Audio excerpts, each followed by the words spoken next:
Hey, it's Wednesday morning. Time again for Ask Chuck Dixon, where you get to ask me questions about what I do for a living. And what I do for a living is I write comic books. Before we get to the questions, I remind you that if you have questions for Ask Chuck Dixon, that would be me, you can ask them at brunobookstore@gmail.com. This is the most reliable way for you to send me your questions. And the reliability of it was sort of brought home to me this week when my computer started acting strange. And it did one of those Windows time machine kind of resets. And it erased all of the images that I had gathered for this video. So I had to recreate the video you're watching today. And unfortunately, I lost the images for some of the questions. And maybe they were asked on Facebook, maybe they were asked on this channel, but I could not find them at brunobookstore@gmail.com. So in some cases, I don't have your name and your precise question. And I did have a guy ask a very precise question about the character King Snake, and I eliminated that from this video because I couldn't find the question or the person. So if you're the person who asked about King Snake, ask again. I'd love to include you in the very next video. So, well, let's get on to the questions I do have, and some I'm going to have to improv on. John Myler, he asks, who was your first inspiration? What was the first comic book that got you hooked? Well, it was Spore. It was an issue of Tales of Suspense that I saw when I was maybe 4 years old or 5 years old.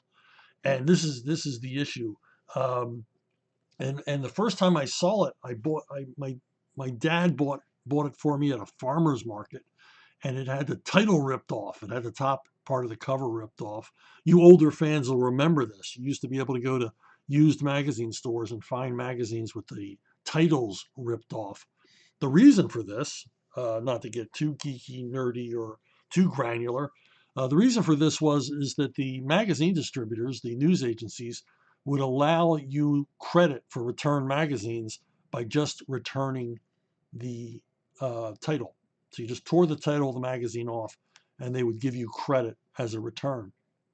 And a lot of unscrupulous news agents would sell um, their spoiled copies to jobbers who would sell them on the secondhand market.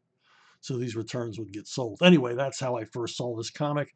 It's a Jack Kirby, obviously, and that cover image and the story inside made me a comics fan for life.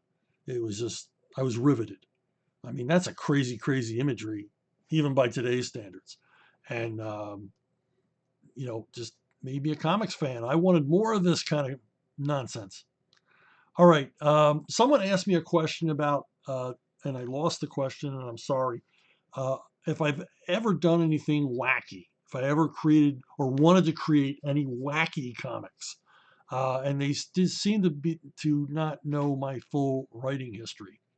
Um, I did a lot of Simpsons comics. I mean, I did dozens and dozens of issues of The Simpsons and specials and free comic book days and short stories and for anthology issues and stuff like that. And I would consider that wacky. So yeah, I did. I worked in the humorous vein, and for really wacky, I did quite a number of issues of SpongeBob. Contributed to stories, wrote entire issues, and had a good time on that one too. So, I've always been attracted to humor writing. My earliest work as an amateur, cartoonist, if you will, was, humor. Uh, doing drawings to make the other kids in the class laugh, and so I've always been attracted to it. And humor's always been a part of my work. In fact, one of my earliest creations and my first really, really successful creation was Radio Boy, who appeared in only one issue of his own uh, eponymously titled comic, Radio Boy, from Eclipse Comics in the 80s. And I only did the one issue. It was a manga, obviously a manga satire on the works of guys like Tezuka. And it was a lot of fun to work on. Got to work with my friends, Flynn Henry, and Jim Engel, and uh, and it sold extraordinarily well. It was a black and white comic back in the '80s during the black and white comics craze, and earned me my very first royalty check, and a considerable one at that. It sold very well. I just didn't feel the need to do the second issue. It was kind of a one joke, one off character, and I had a lot of fun doing it. But it was certainly wacky. So I have a history of wackiness in my back pages. Andrew Runyon, the Eisner Award was once reserved for timeless talents of the comic book industry. People like Alan Moore, Kurt Busiek, Dave Mazzucchelli, Darwin Cook. How do you account for the award's recent fall from grace? Why have the awards become the domain of the most flavor of the month, talentless people working today? um, the Eisner Awards had some prestige. I always questioned their prestige because it seemed like the same half dozen people won the Eisner Award every year. Um, and it got a little tiresome to see the same names over and over and over again. But in recent years, like well, they reflect the comic book industry, so they give awards to their favorites and their darlings, and those darlings have turned political, unfortunately. There's a lot of emphasis on equity in the awards, which is always dangerous. Equity is not the same as equality.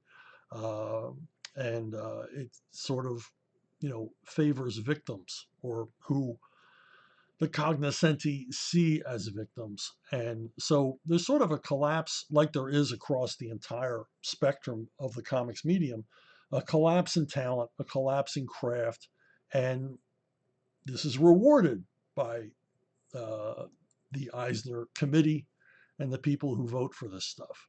And the results are obvious. This is not comics craftsmanship. This is an agenda-driven. Um, much like all of the rest of the entertainment industry, where projects that would not have been considered worthy even 2 years ago are lauded because they reflect the values of the people giving the awards, the projected values, the signaled signaled values, the one-minded values of the people giving the awards. And yeah, we've come a long way from the days in which craft, like Darwin Cook, Mazzucchelli, Alan Moore, people that you mentioned, um, the craft that those people brought to the medium. And it kind of reminds me, of the Grammy Awards. Every year the Grammy Awards gives out lots of awards to one-hit wonders. Groups like the Baha Men, who will be heard from once, and they will certainly make their impression on pop culture, but it's a one-time only event. The Baha Men would never win a Grammy again. They would never rise to the level of Who Let the Dogs Out ever again. They were not the Beatles. So, and if you look back at the Grammy Awards, kind of go on Wikipedia and look at past Grammy Award winners, you're likely to go, who?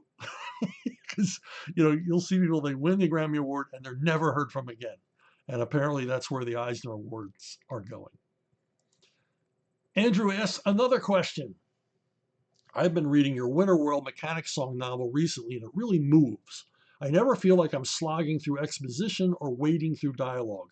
Do you have any advice for writers on how to clearly convey character and story without burdening the reader? Well, for any of you who don't know, I did write a novel based on the comic book series Winter World. It's Winter World, the Mechanic Song. It's still available on Amazon if you want to take a look at it. It's post-apocalyptic. It's probably the dreariest thing I ever wrote, but for those of you who like dreary, you'll probably enjoy it. And as Andrew says, I do believe the story does move along at a clip. It's dreary, but fast-paced. As far as establishing character and keeping the story moving, yeah, it's easy to follow Elmore Leonard's rule. He had 10 rules of writing. And I think the most valuable one is don't write the parts that people don't read, that people skip. And we all read novels and we skip over stuff. You read Moby Dick, you're going to skip the chapter on cetology because there's only so much you need to know about whales to enjoy Moby Dick. But Melville thought you needed to know everything about whales. He sort of does a brain dump on whales in that chapter, which he tells you everything he knows about whales. Um, but you don't need it for the story. So as a writer, you just sort of skip that stuff, and rewrite. You go back and chop stuff out that's just simply not necessary. Overly verbose description and redundancies and dialogue that doesn't really move the story forward.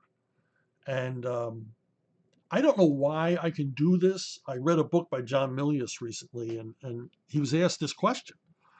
How did you create these indelible characters and get them into the story and the story moving as quickly as you do? And, John Milius certainly created a lot of indelible characters. He certainly gave Dirty Harry um, his opening scene, which tells us everything we need to know about Harry Callahan. Um, and, plenty of other characters that he's written over the years. And his answer was, you either can or you can't. He says, I really can't explain it other than you want to learn about the character from what they do. Now, I once, the highest compliment I've ever received from a fellow writer was from a soap opera writer I met, and she had read some of my novels. And she said that she was amazed at how quickly I established a character um, and made them sympathetic, relatable, made you either like or dislike them based on only a few sentences. And it's the best compliment I've ever received. But like Milius said, you either can or you can't. But the greatest guideline for creating a relatable character that you'll want to know more about is that first scene, that first impression they make. It's what they do that makes you fascinated with them, makes you want to know more about them, makes you willing to follow them through a story no matter how long, makes you want to revisit that character over and over again. It's about what they do, not what they say, um, but what they do. And Han Solo's first scene, his introduction to us all in the first Star Wars film, is a perfect example. Now, I must confess that I really think that my abilities or my propensity for launching characters quickly and getting them in motion and establishing them quickly is my fear of boring the reader. I don't want people to find my work boring. I don't want them to think it's tedious. So I work really hard to pare it down, to get it down to just exactly what you need to know, and I don't get in the way of my own story. So um, that's the best I can explain it. Victor Cardigan says, "Hi, I just watched Ask Chuck Dixon 52. Thank you, and wanted to send these questions along to Chuck. I would love to hear what you think about DC's Blackhawk character," and I cut him off for some reason. Because I guess I just wanted to talk about Blackhawk. He asked me about all the different iterations of Blackhawk and what I was, which one I like best. And the one I like best is the original. I like the Quality Comics Blackhawk when he was a military guy. He was during World War II shooting down Nazis and Imperial Japanese, and after World War II fighting oppression everywhere across the world. A flying mercenary, an aviator, with his cool gang of characters, some of them, unfortunate racial stereotypes, but we won't go into that. But he had the coolest costume. I think Blackhawk has the coolest costume after Batman in comics. That is just an awesome outfit that he wears. And, I love the original Quality Comics by Reed Crandall and Chuck Kudera. I have no idea who wrote them. But they're slam bang, action stories with really cool heroes and really neat setups and all the rest. And, I dig them the most. So others have done worthy adaptations of Blackhawk, but to me, the original is still the best. And none of them have really recaptured that spirit. And what would I like to, you know, would I like to write some Blackhawk? Yeah, I'd love a shot at Blackhawk. Of course, I'd want to set him in his era, World War II, or at least early 50s. And, back in the 70s, 1970s, DC actually, um, during the comics implosion, when they were hemorrhaging money, they actually made an offer that you could license their second tier characters. Not Batman or Superman or Wonder Woman. You couldn't license them because they'd been licensed by, you know, people who made children's underwear and lunchboxes and things like that. They were making plenty of money off those characters, but they weren't making any money off their second tier characters. And at the time, this was the 70s. Nobody had any money, so no one took them up on their offer. But I used to dream of licensing Blackhawk, doing it the way I would want to do it without the creative, quote unquote, creative oversight of the then current editors at DC. And of course, if I ever got to write Blackhawk, I'd love it, a Blackhawk Airboy crossover. Write it in a heartbeat. That would be fun, especially set in the World War II era. Okay, Travis Murphy. If you could make a comic book based on one Arnold Schwarzenegger character who isn't Conan the Barbarian, who would you choose and why? That's an easy one. I would choose Dutch from Predator. Unlike most Arnold Schwarzenegger characters, Dutch has an arc. He has a real arc. And aside from being an excellent film, just a great action film and a great, well crafted movie overall, um, it's one of Schwarzenegger's best performances. Yeah, he's a big hulking macho jerk. He's an uber jock at the beginning of the film, but by the end of the film, he's a broken man. His team's been wiped out. He's seen his friends, the men closest to him in the world, killed in the most brutal fashion. And then himself has to face this, you know, alien monster, hand on hand, mano a mano, and defeat it. But he very nearly defeated himself. It's the greatest of the scenes that Arnold himself uh, refers to as that scene where I am on my knees and friendless. It's hard to relate or feel sorry or feel sympathetic to a guy like Arnold, especially in his prime. This big bruiser of a guy who looks like nobody could touch him. He practically looks bulletproof. Um, but in this scene, the climactic scene of Predator, where he's fighting the Predator, he's fighting for his life, we very much get the idea that he may not survive and that he is vulnerable. That this thing is going to take him out. It's going to tear his head off and take him home as a trophy. And it'd be fascinating to continue that character on. That wouldn't even necessarily have to involve the Predator. This guy who's this military tactician, very capable man who is now broken, who's now seen another world that he can't talk about, because this would have been highly secret. This would have, everything he had did, on that mission would be classified. And what other mysteries might he encounter? I would love to see a world weary, broken down Dutch encounter other things. It'd be kind of like a more muscular X-Files series. So anyway, of all the Arnold characters, and I love a lot of them, this is the one I would definitely take on. Kenny Todd. I have wondered how you can be canceled when you don't care about cancel culture. Well, I'll tell you, I have been canceled. I've been canceled. I've been blacklisted. I've been red listed. I've been shit listed in comics by mostly the major publishers. And how there were a few years there after CrossGen closed that I was in the wilderness. It was hard to find work. I was never welcome back at Marvel. I had a very short stint back at DC that didn't work out for whatever reason. It's still a mystery to me to this day. So, long before there was cancel culture, I was canceled, but I refused to go away. I kind of approached it the way, like a cat. Okay. A cat does not respond to rewards or punishment. You can't train a cat. A cat really doesn't care how you feel about the cat as long as you feed it. So a cat is not, you know, manipulated by what anyone thinks of it, even other cats. So that's how I kind of approached cancel culture. I didn't care, and um, I was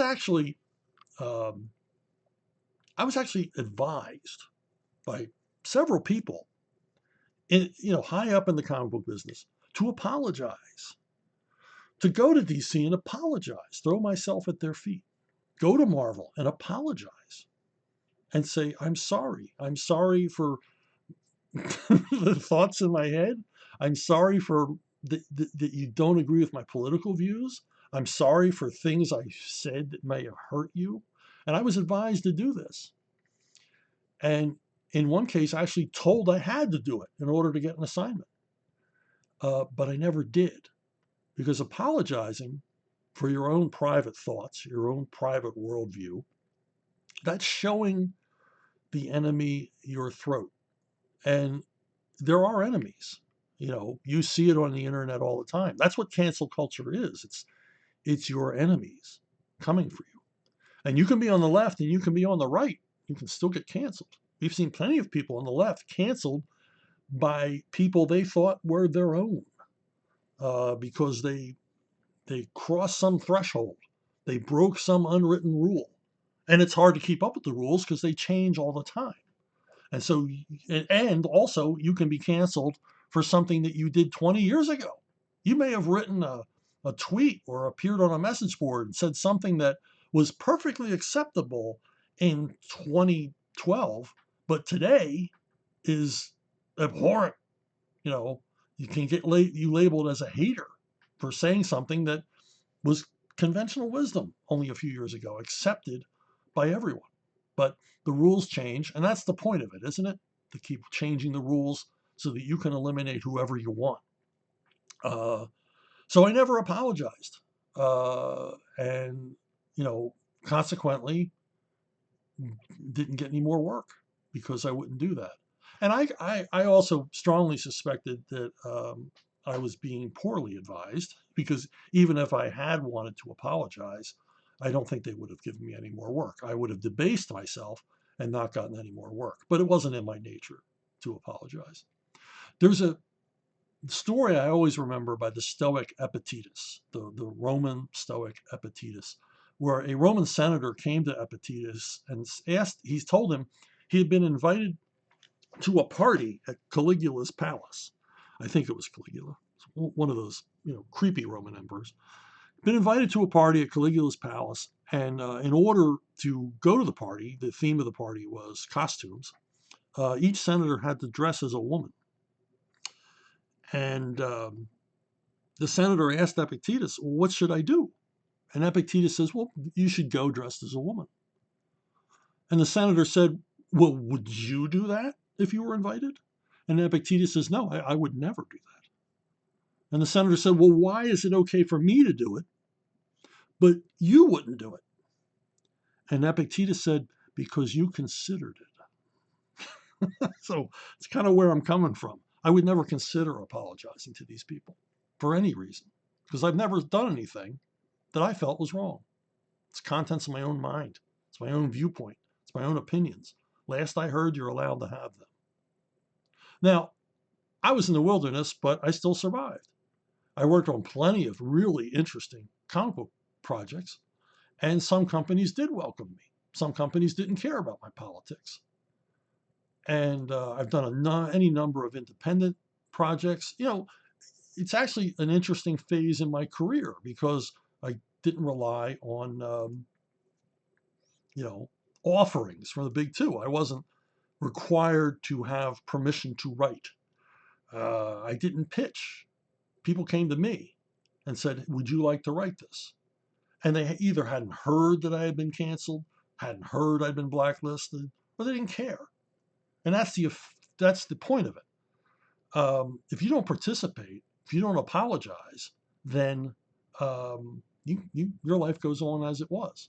There may be some minor inconveniences. There may be some people who don't want to associate with you anymore, but they're very few. They're very few. The majority of people in publishing, comics and otherwise, very happy to work with me. Could care less what I think about this issue or that issue, just as I could care less what they think about this issue or that issue. And of course, when things were lean in the wilderness, I turned to novel writing, and I did very well with it. And I continue to write novels to this day. And because I got in on the tail end of the ebook gold rush, and you literally didn't need permission to write. You could write whatever you wanted, set your own deadlines, set your own schedule, and just write. And there were no gatekeepers and no permission, and there was no cancellations. And I'm almost glad I got blacklisted because it freed me up. If I hadn't been blacklisted, I'd still be, working in their fields, creating for them, making money for them, instead of, creating dozens and dozens of properties that I now own. And I continue to work in comics. The launch of ArcToons, new digital platform, is basically given my career a shot in the arm. And I'm as busy now writing for ArcToons as I was in the '90s writing for DC, and doing some terrific work there. Stuff that I wouldn't be able to do at the big two. They simply wouldn't be interested. And then also, I do projects for Richard Meyer, your boy Zach. He's, I'll tell you, Richard comes up with the craziest ideas, and then asks me to basically dramatize them, make them make sense. But they're great ideas. They're solid, as nutty as they are. They're solid, good ideas, and they sort of spark my imagination. And a lot of times I don't do exactly what what Richard expected me to do, but he's generally happy with the results. And I love the association with him. I love the collaboration with him because the guy has an incredibly fertile mind, way out of the box. And we end up doing comics that I never would have done for any of the major publishers, but they're worthy and interesting and, you know, worth, I'm enthusiastic about them. And that's all I ever ask. I want to do work I'm interested in. So, long answer to that question. Joel Mangrum, were you ever forced to write something you disagreed with? And if so, what was it? Well, here we go again with my principles entering the fray. Um, okay, there's a couple of times. Back in the '90s, landmines became sort of a thing with liberal politicians. They hated landmines. Well, who loves them? Who really, hey, landmines are great. I can't wait to step on one. So it was one of those issues, straw man issues, and they were going to go after landmines and ban landmines. And so somebody at DC Comics hooked up with some people in the United States Senate, and they decided they're going to do a Batman comic where Batman hates landmines. Well, he hates guns, so yeah, he probably hates landmines too. And the funny thing is that both Graham Nolan and I separately were asked to work on it. I was asked to write it because the editors at DC realized that I would do the homework and I knew military stuff and everything else. And my answer to them was, well, I don't really want to ban landmines, at least for the use of the United States. And I had done my research, so I knew that American landmines post-Vietnam War were designed to, they had designed obsolescence. In other words, they had a shelf date so that an American landmine, after a few years, would dissolve. The components inside of it would dissolve with age, and it would no longer be dangerous. I mean, you have the farmers in France are still running across landmines and unexploded ordnance from World War I, for God's sakes. So landmines are a danger if you live in certain regions. But the United States had taken steps to make sure that theirs were, sort of had a sunset, unlike Soviet landmines, which are good forever. or bad forever as you look at it. So I said I really didn't like the idea of banning landmines because landmines were used by the American military as a force multiplier. You could use landmines in places where you didn't have enough men for defense, the proper defense, and landmines ultimately would save American lives, which I was more concerned with than saving enemy lives, whatever potential enemy the United States might have. So long story short, I said I'm not for banning landmines. And they asked Graham once they assigned a writer, they asked Graham if he would draw it, and he basically gave them exactly the same reasons why he didn't want to draw it. And as a funny aside, one of the senators who was really for this Batman landmine comic, anti-landmine comic, was Patrick Leahy of Vermont, and he was really hot to get this book done. And like a lot of people who are from outside comic books, he knew nothing about how comic books were produced, and he seemed to think this thing would be done in just a few days. And so uh, one of my Batman editors was the editor of the Batman anti-landmine book, and he was thrilled. I'm getting to work with the United States senator because he was very much in line with this senator's politics. And a few weeks later, he confessed to me. He said, this guy's nuts. I'm sick of hearing from him. He calls every day saying, when is the comic book going to be done? He's a United States senator. Doesn't he have more important things to do? Because Patrick Leahy seemed to think that, the book would only take a few days to produce. He didn't understand that comic books take months to produce. They've got to be written and drawn and lettered and colored and inked and blah, blah, blah, blah, blah, and sent to the printer. And he didn't seem to understand this, no matter how many times my editor explained it to him, that these things take time. We have a completion date 4 months, 5 months from now. You just have to wait, you know. But Patrick Leahy wanted to be on the Senate floor waving that comic book around. And of course, that's what's most important to a senator. As we all know, the most dangerous place on earth is between a politician and a microphone. So anyway, that's one that I would not work on. And there was no hard feelings at the time. This is before comics got crazy political, so there were no hard feelings. They said, okay, it's not your thing. That's fine. Now, one that got a little hotter was uh, I was on Green Arrow. We had launched the new Connor Hawk character who had replaced Oliver Queen. And earlier on, Kyle Rayner had replaced old what's his face, Hal Jordan as Green Lantern. And so myself and Ron Mars were brought up to DC to plot the first Green Lantern Green Arrow crossover between their two titles in honor of the original Neil Adams Denny O'Neil run on the characters. So it just seemed natural. Let's have Green Arrow and Green Lantern meet each other and be buddies. Well, one of the editors, the Green Lantern editor, he thought they should be a little more than buddies because he had gotten the mistaken impression that many fans had gotten at the time that Connor Hawk was possibly gay.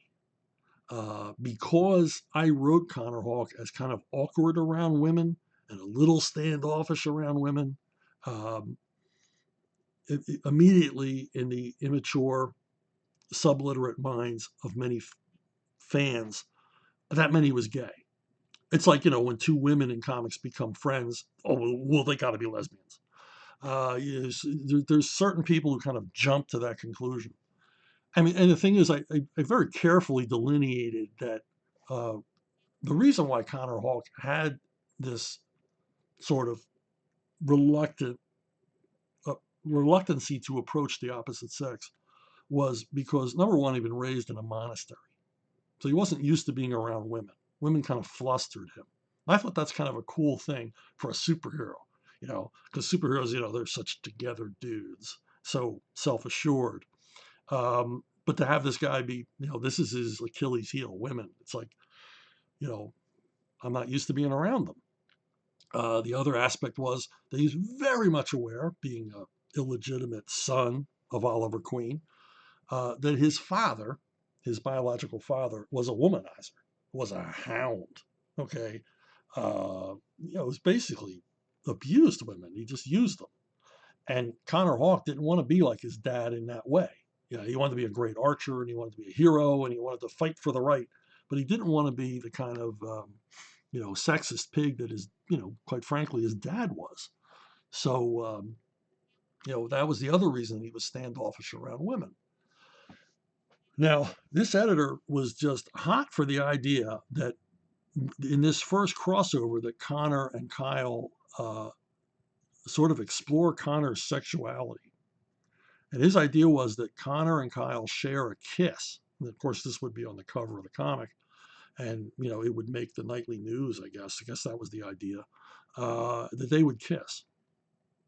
And, and this would be to find out whether or not Connor was gay. So Connor's like, I wonder if I'm gay. I'm going to kiss a guy and see how I feel about it. I was like, there is no freaking way in the world I am writing that comic. And the editor was a bit taken aback. He didn't understand why. And so I told him why. And I'm going to tell you why. Because I think if you're gay, you know you're gay. You look at the opposite sex and don't get a tingle, and you look at the same sex and you do, kind of know it. Okay.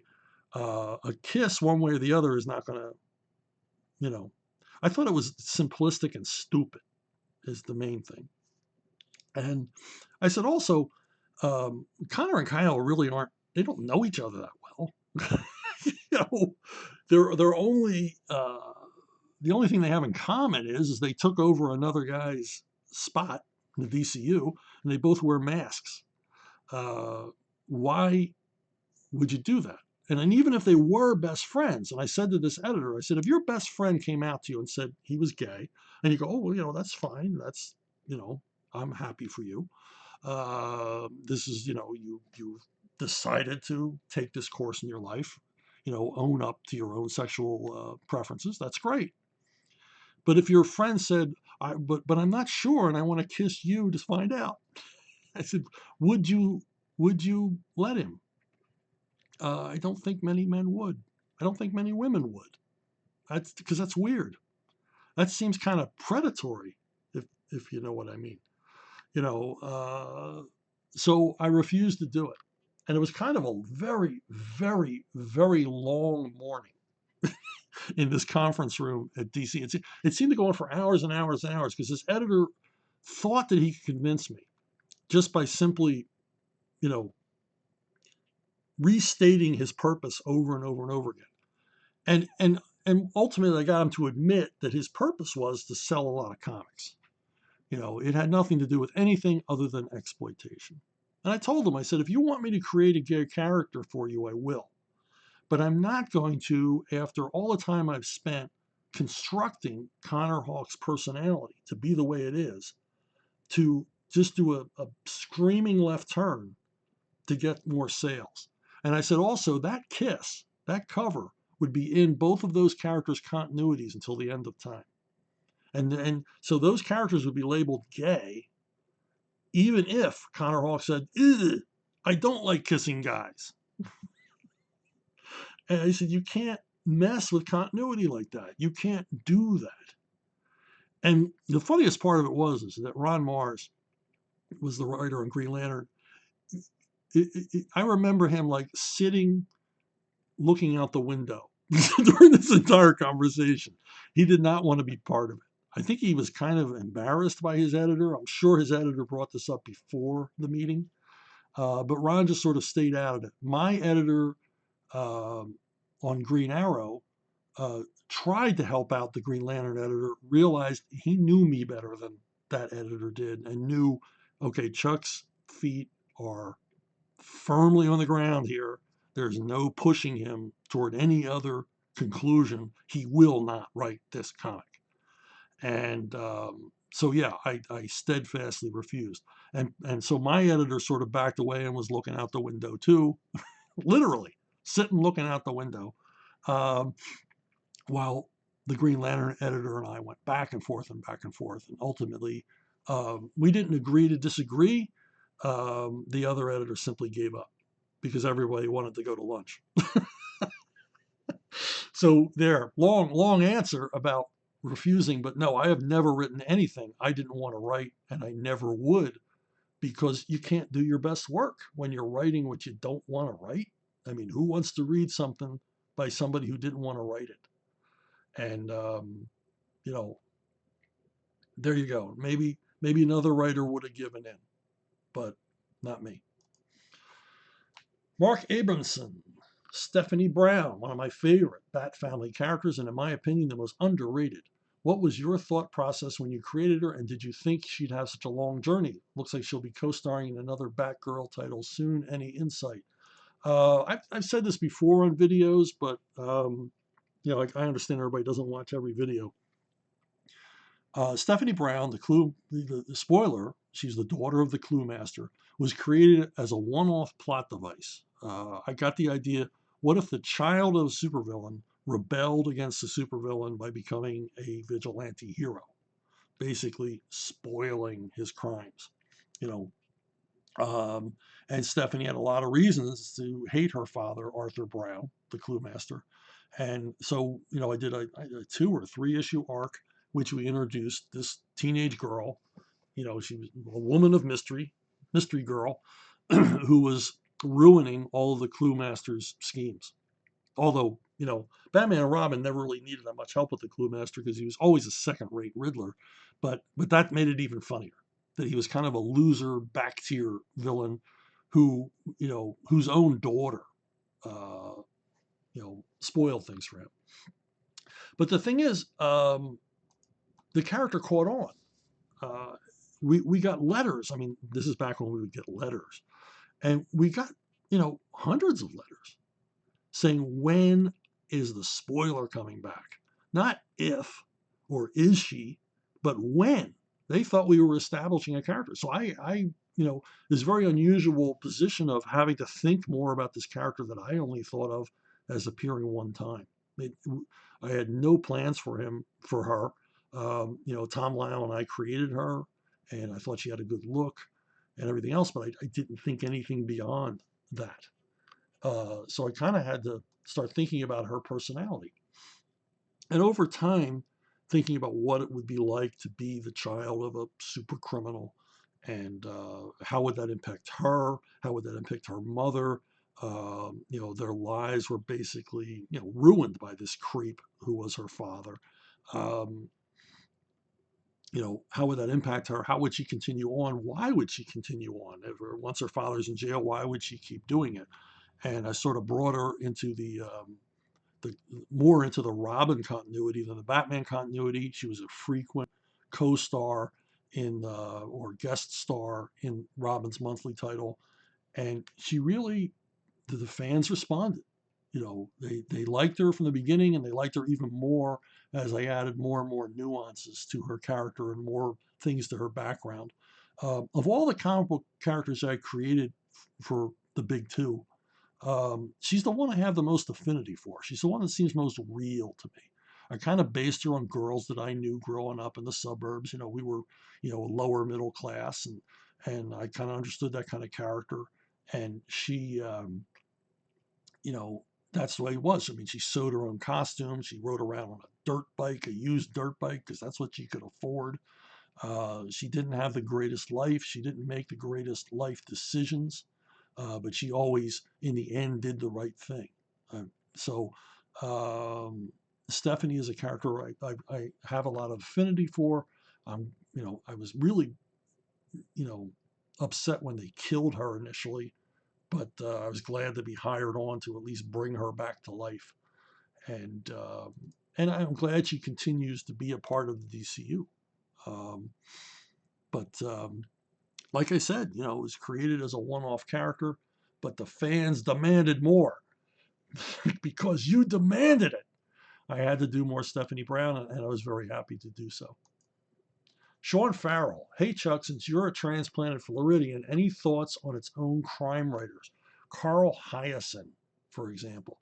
Carl Hyacin, Bo Smith is the guy who turned me on to Carl Hyacin. He had read a book called Tourist Season, and he really liked Hyacin's writing.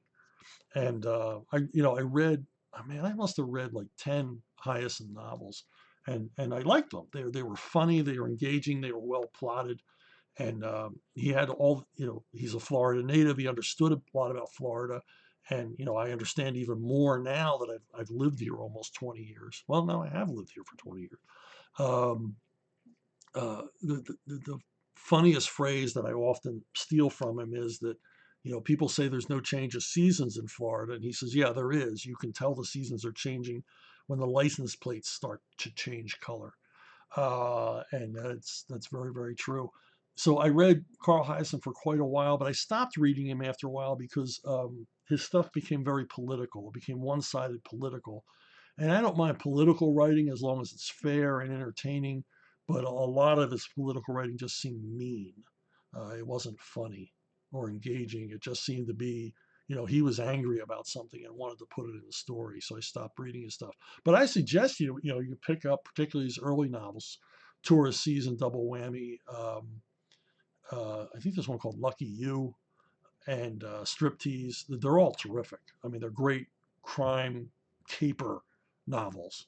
They're light romps, along the lines of Donald Westlake.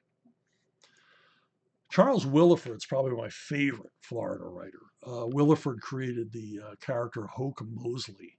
If you ever saw the movie Miami Blues uh, with Fred Ward and Alec Baldwin, that's Charles Willeford.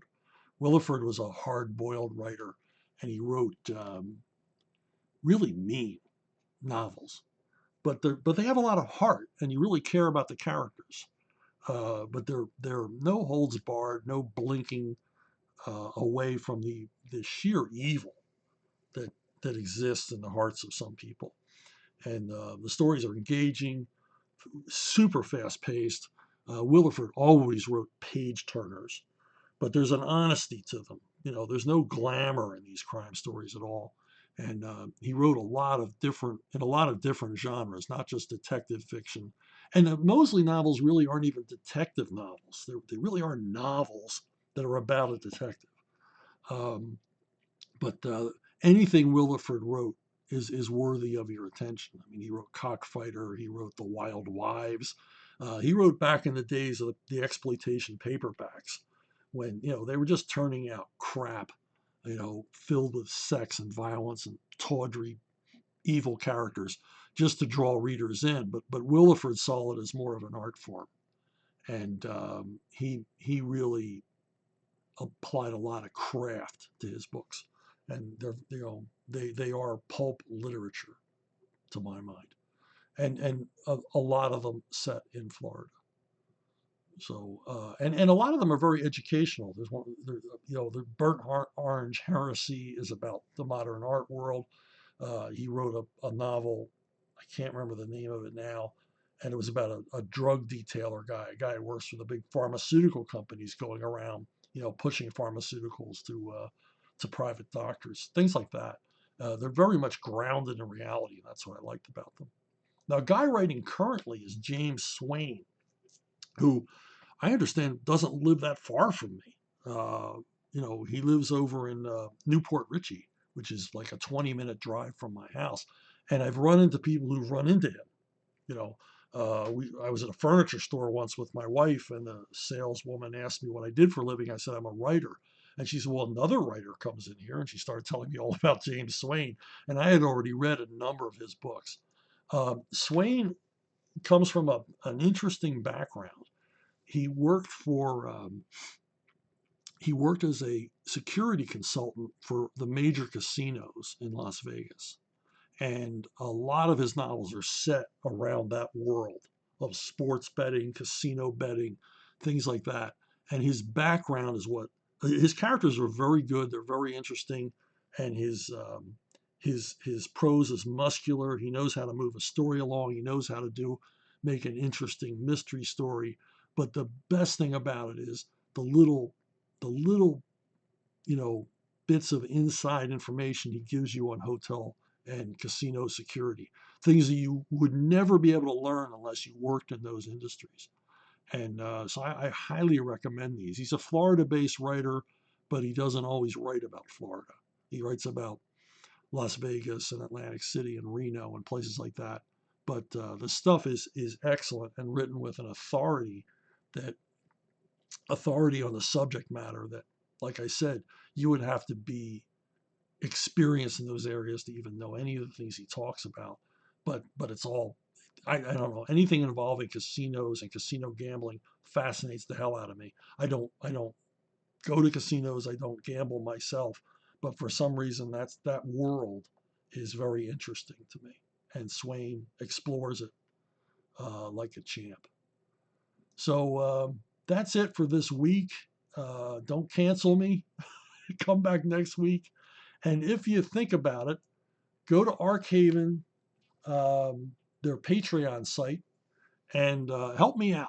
Help me pay the artists who are doing all of these great comics that you can read for free on ArcTunes. This is how we fund it. We fund it through Patreon. It's up to you. You know, the level of talent we can get and keep them busy and keep them from starving and keep them working for us. And we got some awesome people working for us, and they're certainly deserving of your patronage. So if you want to show up there and support the team, it's very, very much appreciated by myself. It gives us a creative freedom that we've really never known before. And as I've told the people at Arkhaven, you have unleashed me. So anyway, thanks for watching. Thanks for listening. And I will see you all down the road.